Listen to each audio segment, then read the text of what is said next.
I'd like you to welcome up David Inman, Lessons Learned from Boy Scouts. Lessons Learned from Boy Scouts, David Inman.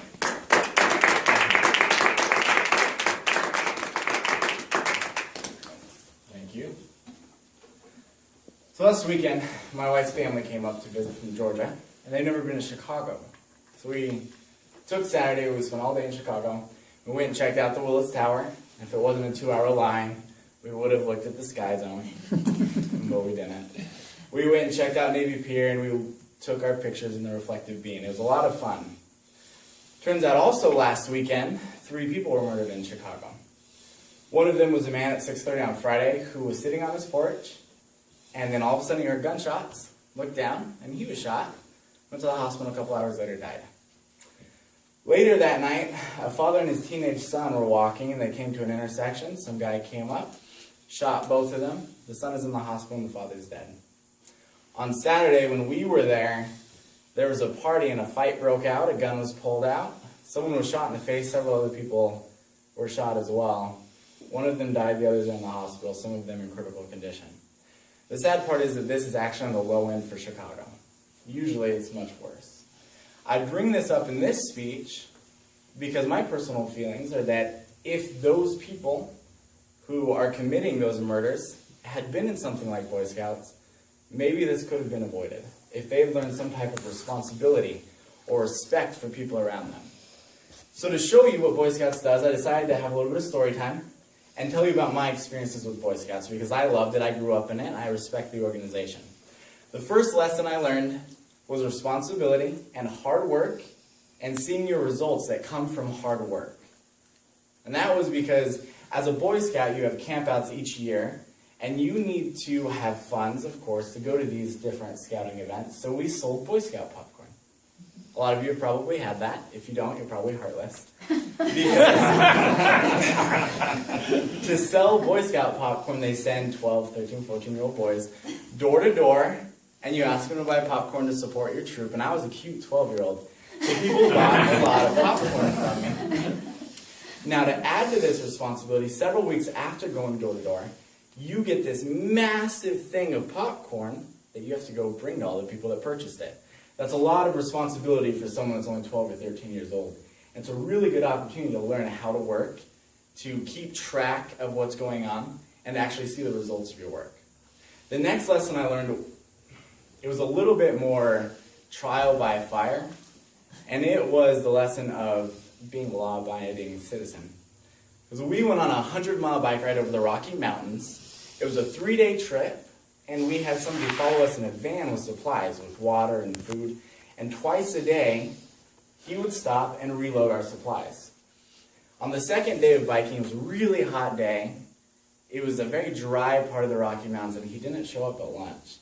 We were all out of food. We were all out of water. And as a 12-year-old, I thought I was going to die. And we found out that he got stuck in the sand dunes, and he wasn't going to be able to make it until that night when we showed up to the campsite. So we trudged along, complaining as we went, until in the distance we saw it look like a mirage, but it was actually a reservoir of water. So we got super excited. We booked it down to it, only to find out that it was surrounded by a gate with a sign on it. Now this sign said, "No trespassing, you will be shot." And it continues, "If you're lucky enough not to get shot, have a good Lord, because I'll chase you over land and sea." And I'm not even exaggerating. The sign actually says this. To most sane people, that means don't cross. To Boy Scouts that feel like they're going to die, it means nothing. So we jumped this proximity fence, we ran to the water, and just as I dipped down to get this wonderful drink of water, I hear an explosion. And it wasn't a shotgun. It sounded like a waterfall that was kept back by metal doors suddenly opened. So I sit up and I see a twister come and land in the middle of the reservoir. And terrified, we all get up, we run, we jump back over the fence and hide behind a rock. So this guy with the shotgun didn't find us, but God saw what was happening. That was just a lesson. And I learned the lesson. That's something that sticks with you. Later that night came the last lesson that I wanted to share with you, and that is being wise and the importance of safety. And that came because that night we pulled up to our campsite, and there were a bunch of Texas Longhorn, probably 12 to 15. If you're not familiar with the Texas Longhorn, Imagine the biggest bull you've ever seen with horns about as big as me that curve out and just look terrifying. So to us, this was an opportunity to be cowboys.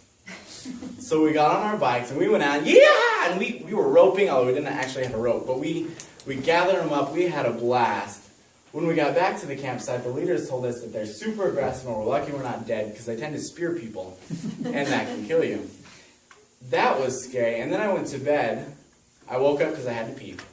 I get up and I'm unzipping my tent, and as I stick my head out, there's a Texas Longhorn, his head right here, with the horns almost wrapping around my tent.